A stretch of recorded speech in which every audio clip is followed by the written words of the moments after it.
Okay योभन्दा अगाडिको sir यो डिस्कसनमा रेकर्ड हामीले हजुरले युट्युबमा राखिदिनु भएको छ पछिल्लो युट्युबमा मैले अपलोड गर्न भ्याएको छैन। त्यो कस्तो हुन्छ भने तिम्रो एउटा भिडियो आधा घन्टाभन्दा बढीको हुन्छ अनि त्यो आधा घन्टाभन्दा बढीको भिडियो अपलोड गर्दाखेरि अब दिनमा 3टा भिडियो बन्छ अनि टाइम लाग्यो अनि त्यही भएर मैले अलिकति फुर्सद पाएको छैन अहिले यो लकडाउन हल्का खुलेपछि दौडधुप धेरै भएको छ।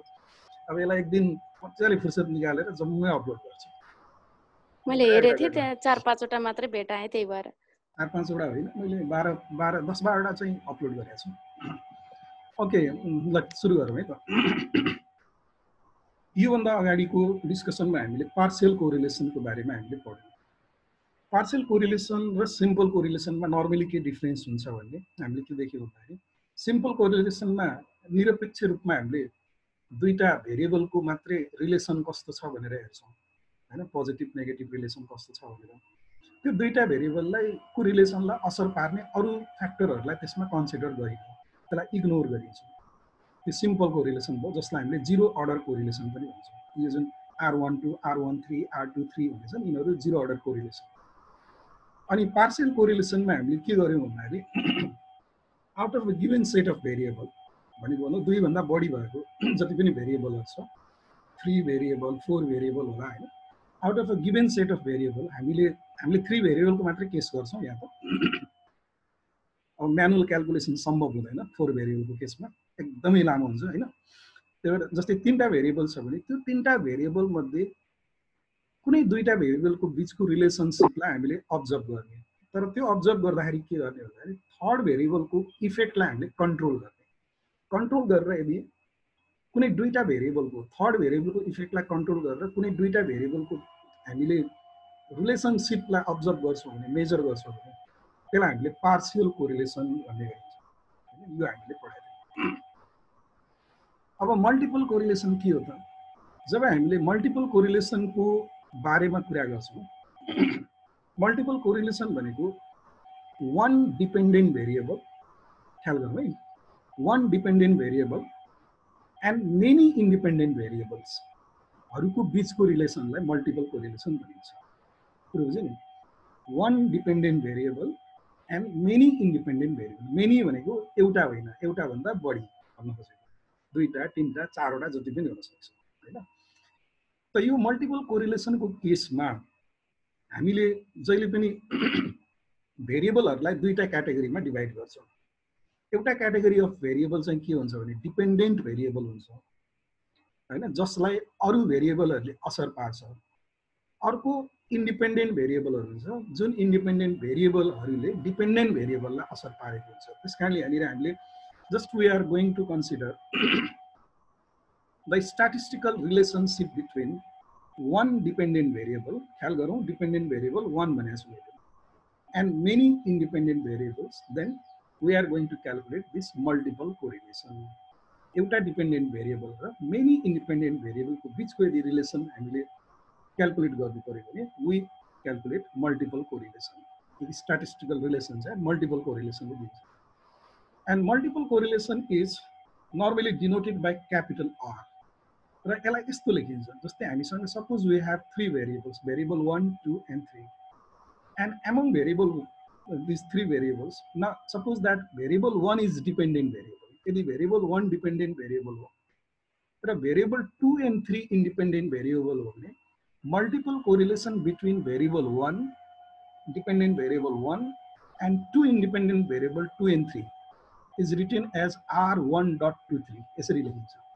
अब यसको एउटा मिनिङ के हुन्छ, यो डट भन्दा लेफ्टतिरको जुन 1 छ नि, फर्स्ट भेरिएबल चाहिँ हाम्रो डिपेन्डेन्ट भेरिएबल हो र डट भन्दा पछाडिको जुन 2 and 3 भन्ने भेरिएबल छ, भेरिएबल 2 and 3 त्यसलाई हामीले के भन्छौँ इन्डिपेन्डेन्ट भेरिएबल भन्छ।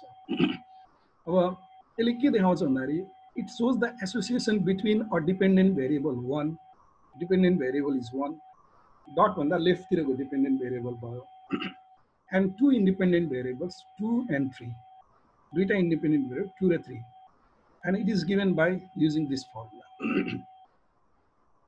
simple correlation square between 1 and 2 plus simple correlation square between 1 and 3 minus अब 2 into 3 correlation घटाउने divided by 1 minus simple correlation between 2 3 square। अब यसमा हामीले ध्यान दिँदाखेरि के छ भने यसको कन्स्ट्रक्ट कसो भने यो डिपेन्डेन्ट भेरिएबल 1 र 2 को कोरिलेसन पहिला राख्यो, फेरि डिपेन्डेन्ट भेरिएबल 1 र इन्डिपेन्डेन्ट भेरिएबल 3 को कोरिलेसन राख्यो, -2 ले मल्टिप्लाई गरेर तिनटैको कोरिलेसन हामीले घटायौँ, डिभाइडेड बाई डिनोमिनेटरमा यो स्क्वायर कोरिलेसन राखेको छ नि, त्यो स्क्वायर कोरिलेसन भनेको इन्डिपेन्डेन्ट भेरिएबलको राख्यो 2 र 3 को।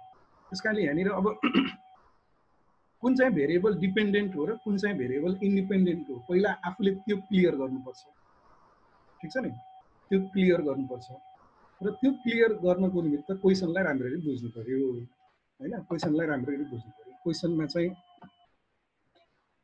जस्तै इक्जाम्पलको लागि कुनै एउटा कम्पनीले सेल्स गर्छ हैन, त्यो सेल्सलाई विभिन्न फ्याक्टरहरूले असर पार्छ भनेर भन्यो।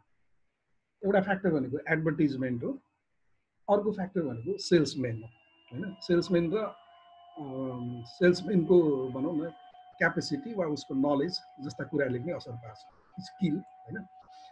भन्यो भने त्यहाँनिर हामीले सेल्सलाई एडभर्टिजमेन्ट र स्किलले असर पार्यो भन्यो भने वा एडभर्टिजमेन्ट र प्राइसले असर पार्यो भन्यो भने त्यहाँनिर सेल्स भनेको हाम्रो डिपेन्डेन्ट भेरिएबल भयो, एडभर्टिजमेन्ट एन्ड प्राइस भनेको इन्डिपेन्डेन्ट भेरिएबल भयो। त्यही भएर क्वेसन पढेर हामीले नर्मली डिपेन्डेन्ट कुन हो इन्डिपेन्डेन्ट कुन हो भन्ने कुरा बुझ्नुपर्छ र त्यसै अनुसार यो सिम्बललाई एडजस्ट गर्नुपर्छ। सिम्बल एडजस्ट भयो भने त्यसै अनुसार फर्मुला पनि एडजस्ट हुन्छ, यो कुरा ध्यान दिनु।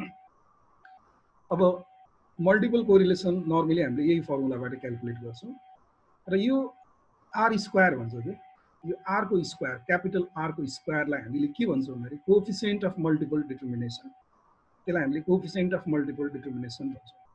So coefficient of multiple determination is simply the square of the coefficient of multiple correlation. र यसलाई पनि हिजो हामीले जसरी इन्टरप्रिटेसन गरेको थियो त्यसरी नै इन्टरप्रेट गर्छौँ। भनेको मतलब के हो भने मानौ त्यो आर स्क्वायरको भ्यालु आर स्क्वायरको भ्यालु सपोज एकछिनको लागि आर को भ्यालु 0.9 आयो, आर को भ्यालु क्यापिटल आर को भ्यालु 0.9 आयो भने आर स्क्वायरको भ्यालु कति हुन्छ? 0.9 को स्क्वायर 0.81 हैन, 0.81 भनेको के हो? 81%। अब त्यो 81% लाई जसलाई हामीले कोएफिसिएन्ट अफ मल्टिपल डिटर्मिनेसन भन्छौँ त्यसलाई हामीले कसरी इन्टरप्रेट गर्छौँ भन्दाखेरि 81% of the variation in dependent variable 1 is explained by the independent variables 2 and 3। भनेको मतलब 1 भन्ने डिपेन्डेन्ट भेरिएबलमा आउने जति पनि परिवर्तन छ, भेरिएसनहरू छ, त्यो भेरिएसनको 81% भेरिएसन 2 र 3 को कारणले हुन्छ। 2 र 3 भनेको इन्डिपेन्डेन्ट भेरिएबल हैन, 2 र 3 को कारणले हुन्छ, इन्डिपेन्डेन्ट भेरिएबलको कारणले हुन्छ। भनेको अर्थ यहाँनिर proportion of variation in dependent variable explained by all independent variable is called coefficient of multiple determination। Dependent भेरिएबलमा आउने परिवर्तनको प्रोपोर्सन अंश भनौँ न, भाग, कति प्रतिशत परिवर्तन डिपेन्डेन्ट भेरिएबलमा दिएका सबै इन्डिपेन्डेन्ट भेरिएबल्सहरूको कारणले आउँछ, त्यो कुरालाई हामीले कोएफिसिएन्ट अफ मल्टिपल डिटर्मिनेसनको आधारमा मेजर गर्छौँ। र त्यो भनेको केही पनि होइन, सिम्पली यो क्यापिटल आर को स्क्वायर हो। यो क्याल्कुलेट गरिसकेपछि यसलाई स्क्वायर गरिदिनु, वा अर्को शब्दमा भनौँ कुनै क्वेसनमा हामीलाई direct coefficient of multiple determination calculation गर्न सोधेको छ भने यो आरलाई स्क्वायर गरिदिएपछि यता राइट ह्यान्ड साइडमा स्क्वायर रुट के हुन्छ? हट्छ। स्क्वायर रुटको जुन छाता ओढिएको छ यो चाहिँ हट्छ, त्यो नै के हुन्छ? आर स्क्वायर हुन्छ। ओके, अब हामीले एउटा क्वेसन गरौँ हिजोको कन्सेप्ट र आजको कन्सेप्टमा, अनि त्यसपछि अगाडि बढौँ। तिमीले कुनै प्रब्लम ट्राई त गरे छैन होला? नाइ सर। ओके, ल ठिक छ, बोल्नु होला। 1 नम्बरबाटै गरौँ न।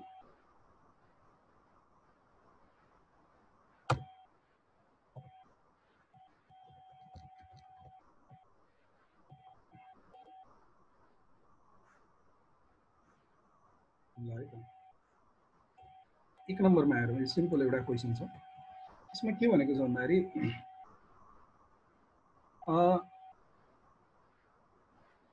The values of zero order correlation, zero order correlation भनेको बुझ्नु पर्यो है।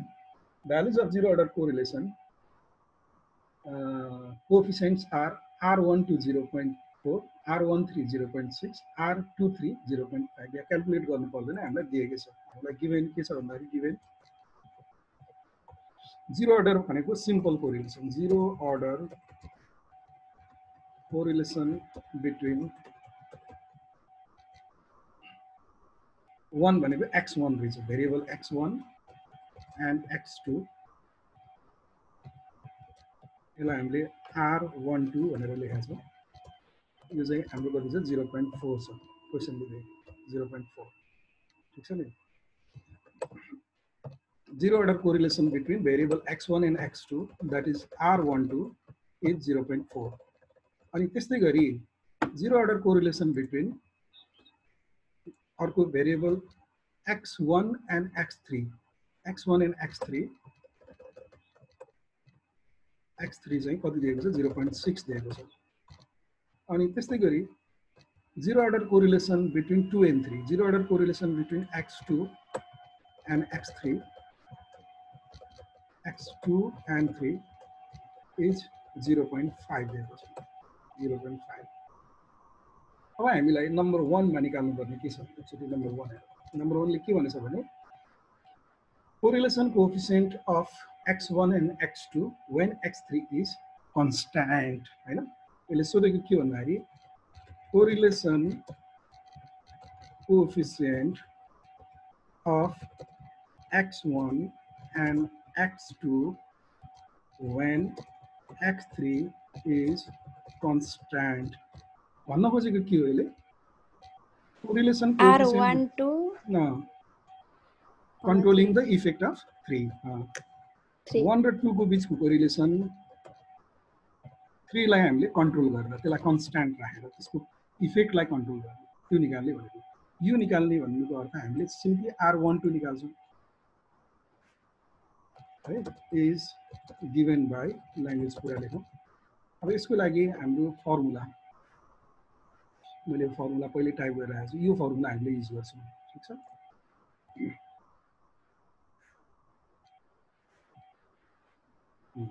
यो फर्मुला हामीले युज गर्छौँ। अब यो फर्मुलामा सिम्पली हेरौँ, मैले यसलाई कपी गरेर भ्यालु हालेँ।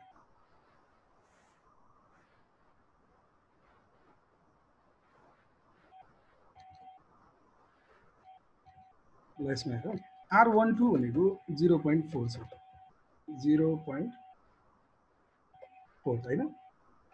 अनि r13 भनेको 0.6 छ, 0.6 इन्टु r23 भनेको 0.5 छ, 0.5। अब divided by root 1 minus r13 को स्क्वायर, r13 भनेको 0.6 को स्क्वायर यो गर्ने, अनि r23 भनेको हाम्रो 0.5 छ, यसलाई 0.5 को स्क्वायर यो गरिदिने। ल अब यसलाई सल्भ गरौँ। यसलाई सल्भ गरेर कति आउँछ 4 6 5 30, माथि चाहिँ 0.1 आयो, 0.1, तल कति आउँछ, तल भनेको 6 6 36 1 गरेर 0.64, स्क्वायर रुट अफ 0.64 अनि स्क्वायर रुट अफ 0.75 आउँछ, यस्तो आउँछ। यसलाई मैले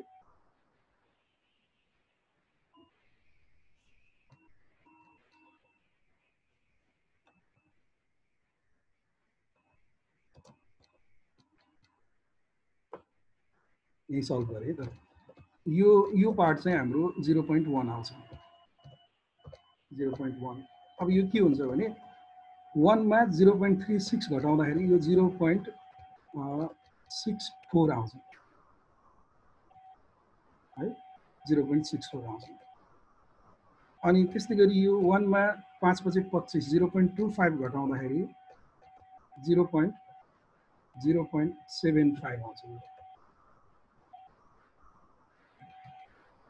ल यसलाई सल्भ गर्नु, यहाँ आयो बिग्रियो मेरो।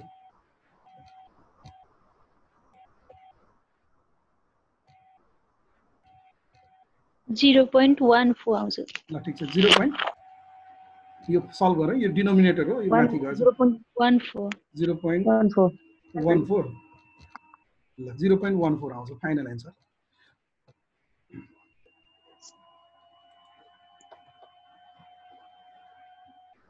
अब यसलाई हामीले कोरिलेसन कोएफिसिएन्ट बिट्विन 0.14 मात्र छ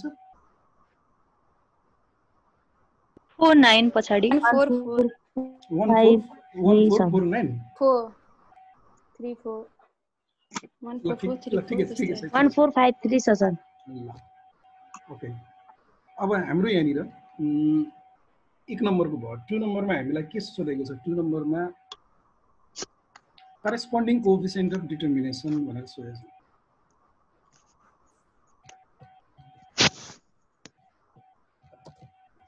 the coefficient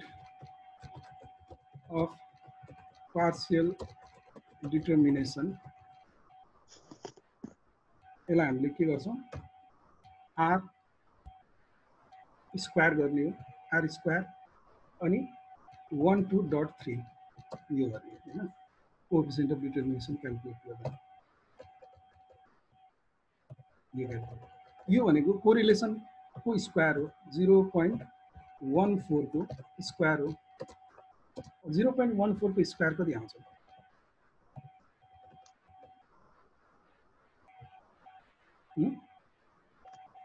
क्याल्कुलेटर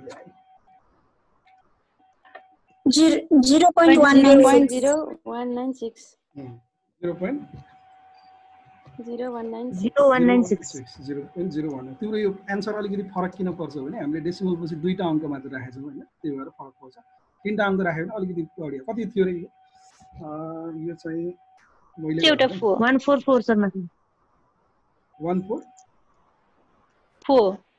144 ल म गरिहाले 0.1 divided by square root of 0.64 divided by अर्को कति थियो 75 हैन divided by square root of 0.75 यो 0.1443 आउँछ 1443 ल डेसिमल पछि चारवटा अंकसम्म लेख्दै हो नि ठीक होला अब यसको स्क्वायर गर्ने हो भने हाम्रो चाहिँ 2.0.0208 हैन अब यसको मिनिङ के हुन्छ त यसको मिनिङ यो भनेको के भन्दाखेरि or this is equal to 2.08% हुन्छ यसको मिनिङ हुन्छ के भन्दाखेरि that is 2.08% variation in dependent variable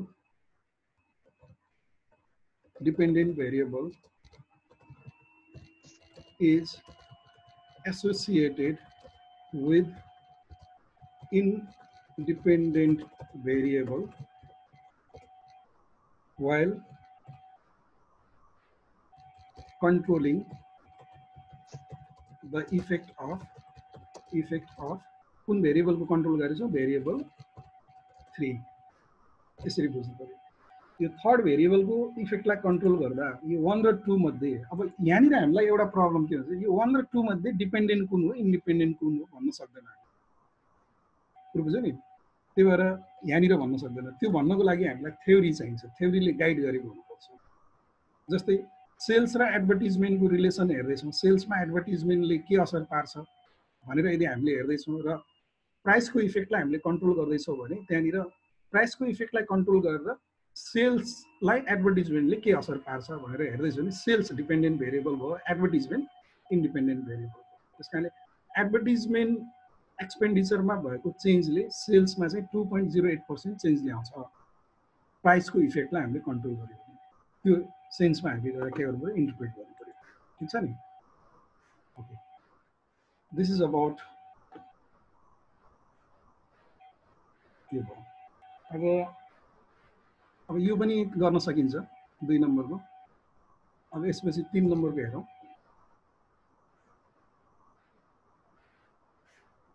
3 नम्बरमा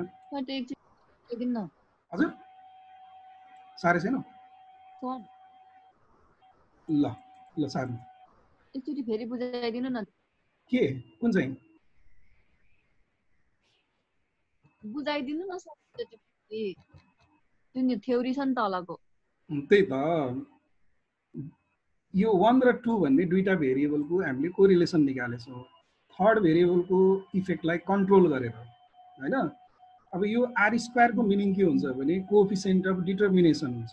कोएफिसिएन्ट अफ डिटर्मिनेसन को अर्थ के हो भने डिपेन्डेन्ट भेरिएबललाई इन्डिपेन्डेन्ट भेरिएबलले कति प्रतिशत असर पार्छ भन्ने हो के, कति पर्सेन्ट असर पार्छ हैन, कति पर्सेन्ट प्रभाव पार्छ भनेको मतलब यहाँनिर जस्तै यो क्याल्कुलेट गर्दा 2.08 आयो भने डिपेन्डेन्ट भेरिएबलमा पर्ने जुन परिवर्तन छ, भेरिएसन छ, त्यो भेरिएसनको 2.08% भेरिएसन चाहिँ इन्डिपेन्डेन्ट भेरिएबलको कारणले आउँछ।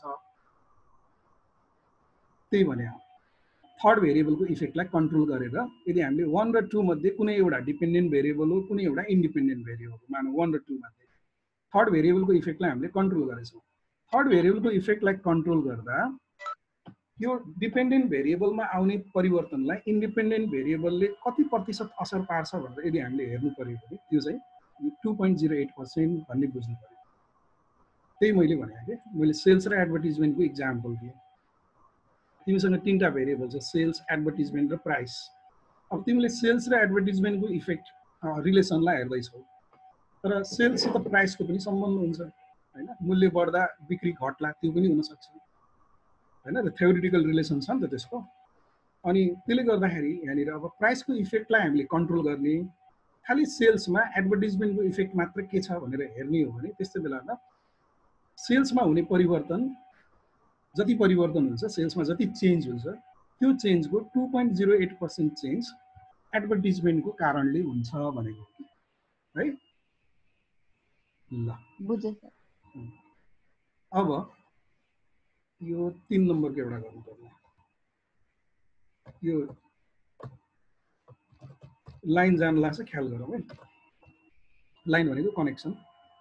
अब यसमा के छ भने is it possible consistent or true to get the following results भन्छ। यो तीनटा सिम्पल कोरिलेसन 0.3 अनि यो -0.8 र -0.9 यो तीनटा कोरिलेसन यसरी आउने कुरा सम्भव छ कि छैन, यो कन्सिस्टेन्ट हो कि होइन, वाइ आर वाइ नट भनेर भनेको छ। अब हामीले सिम्पली योबाट के गर्न सक्छौँ भन्दाखेरि मैले हिजो अलिकति रिभ्यू पनि गरेको थिएँ कि कोरिलेसनको भ्यालु भनेको -1 देखि +1 सम्म रेन्जिङ हुन्छ, ठीक छ नि। कोरिलेसनको भ्यालु एकदम मिनिमम आयो भने -1 आउने हो, र एकदम म्याक्सिमम आयो भने +1 आउने हो। -1 भन्दा मिनिमम हुँदैन भनेको -1.5 पनि हुँदैन, -2.5 पनि हुँदैन, -1.1 पनि हुँदैन कोरिलेसनको भ्यालु। म्याक्सिमम मिनिमम भनेको -1 हो, र म्याक्सिमम भनेको फेरि के हो, म्याक्सिमम भनेको के हो, +1 हो। +1 भन्दा बढी पनि हुँदैन, 1.2 पनि हुँदैन, 2 पनि हुँदैन, 3 पनि हुँदैन, 3.5 पनि हुँदैन। त्यही भएर अब हामीले यो तीनटा भेरिएबलहरूको जुन कोरिलेसन दिएको छ, सिम्पल कोरिलेसन, त्यो सिम्पल कोरिलेसनबाट पहिला के गरौँ, कुनै एउटा partial correlation निकालौँ।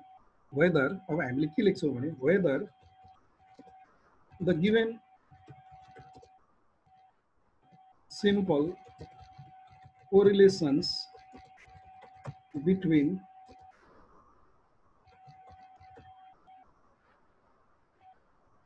whether the given simple correlation between each pair of three variables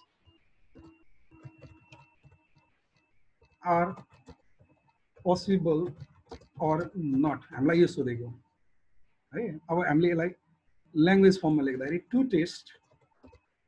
test whether the given simple correlations between each pair of three variables are possible or not, we calculate any one, कुनै एउटा calculate गरिन्छ, partial correlation as follows। कुनै एउटा partial correlation हामीले calculate गरे। अब partial correlation भनेको normally के भनौँ भन्दाखेरि अब अघिकै रिलेसनमा जाउँ न, हामीले 1 र 2 को बिचको पार्शियल कोरिलेसन निकालौँ हैन। 1 र 2 को बिचको partial correlation keeping the effect of third variable constant, यो निकालौँ हैन। अब यो निकाल्दा यहाँनिर यो निकाल्दा है, अब मैले यसलाई डाटालाई अलिकति मोडिफाई गरेँ। अब मेरो डेटा अनुसार R12 भनेको 0.3 छ,